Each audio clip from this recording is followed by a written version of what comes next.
Test, test, test. One, two. What if I go seven, eight, nine? Yeah. Will that make everything stop working? All right.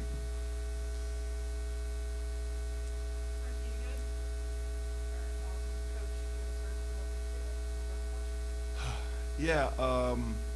Good weekend overall. Really, really proud of this one today.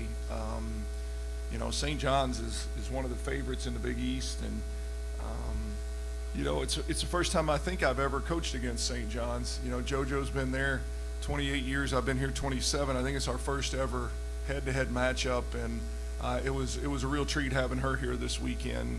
She does such a good job with her program, so well coached, so well prepared, and really excited that we were able to get that one today in such dominant fashion. So with that, I'll take questions.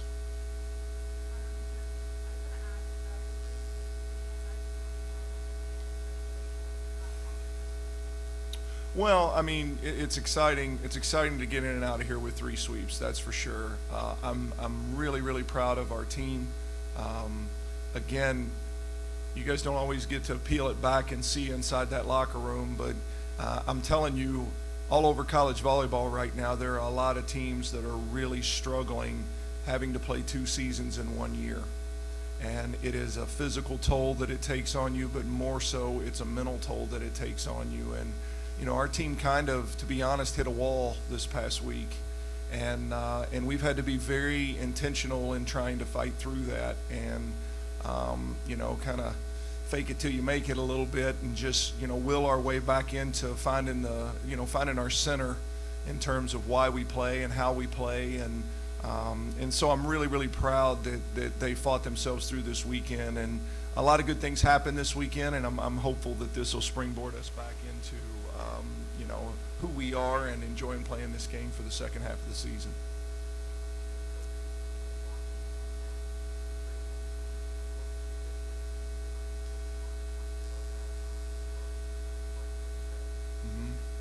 Well, I always talk about defenses.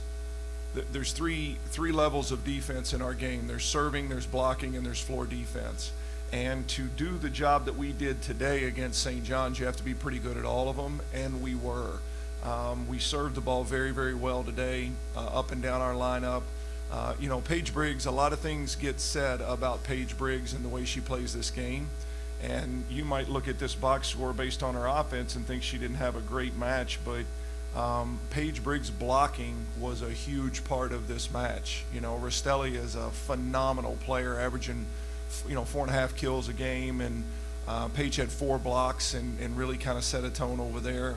So we were good in the blocking side of it, and then defensively, we made a switch and went with Kelsey Brangers at the libero position. She, I thought, gave us a real spark, did some good things from a defensive standpoint, and like the veteran that she is, Logan Kale slid over into that middle back position and had a very, very good game floor defense-wise as well.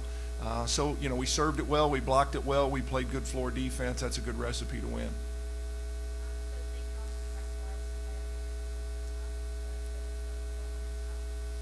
Well, it was a weird box score when you picked it up in those timeouts because we were still dominating from an offensive standpoint, but you look at the score and it was tied, which tells you that we weren't doing little things very well. We had some breakdowns in serve receive that really hurt us, some uncharacteristic, unforced errors that really let them creep back in it. And, in that second set, I thought we were flirting with disaster a little bit because how good St. John's is, and if we let them, if they end up making that little run at the end of set 2 that we did, and all of a sudden it's 1-1, we're still out there playing, and we have a battle on our hands. And so hopefully we'll learn from that stretch. In the third set, if you've watched me coach many matches, I don't leave my seat very often, and in that third set I was up and down the sideline, and that was intentional too, just trying to give us a little bit of energy, to get through the finish line, and I thought we responded in a really good way.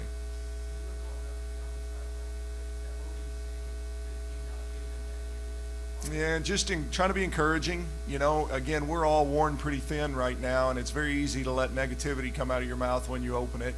And, I was in that timeout when we let them close it back to a tie game, I don't know, 14-all, whatever it was. And, I kept stepping into the timeout and stepping back out of the timeout without saying anything. All that was going through my head was, Mom taught me if I don't have something good to say, that I probably shouldn't say anything. And so we went through an entire 90-second timeout, and I never said a word. And it may have been the best timeout I've had with our team in a long time to just, again, if I want them to be positive, I got to try to limit the negativity myself. Lauren, you didn't have to shake your head and nod along when I said that. But, just trying to be intentional to create some positivity even in our struggles.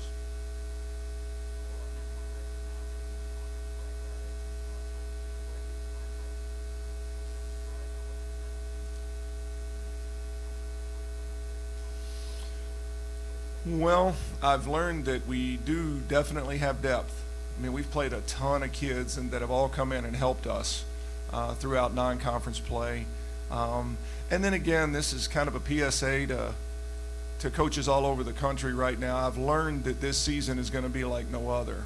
I've learned that, we're 4 weeks into season and we feel like we're 2.5 months into season, 3 months into season. And what I've found is, I've spent a lot of time this week connecting to friends of mine in the coaching profession, because when I watch other matches and I look in the eyes of the coaches on the sidelines that are my friends, they look wiped out just like I feel. And their players are feeling the same thing that our players are feeling. And so this is just a public service announcement across college volleyball that what we're all going through is different. No one's ever played 2 seasons in 1 calendar year. And there's a reason why it takes 7 or 8 months to recover after you get done with a season. And it's incredible for me to think that we were in Omaha in the Sweet 16 like 4 months ago. Like, that's beyond comprehension to me. This is difficult. And I hope fans, I'll say this as a team that's playing, we're 11-1, we're in the top 25, everything's going well, but I hope fans across the country will be patient and cut their kids and their coaches and their teams some slack, because what we're all going through is really, really difficult from a mental standpoint. And this game's supposed to be fun. It's supposed to be fun to coach. It's supposed to be fun to play. And that's a difficult challenge right now in a lot of days. So we're going to have to lift each other up and carry each other through, and hopefully everybody gets the fan support that our kids are getting right now to give them the energy to push through this thing.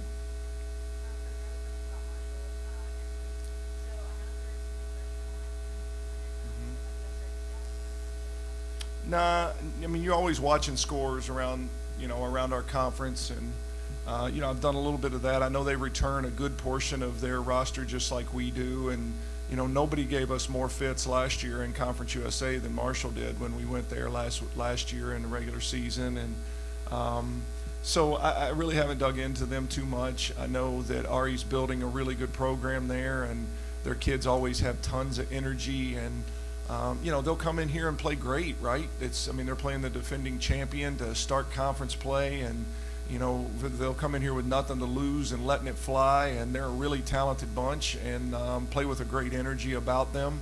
And we certainly expect a dogfight next Friday night. Thank you, guys.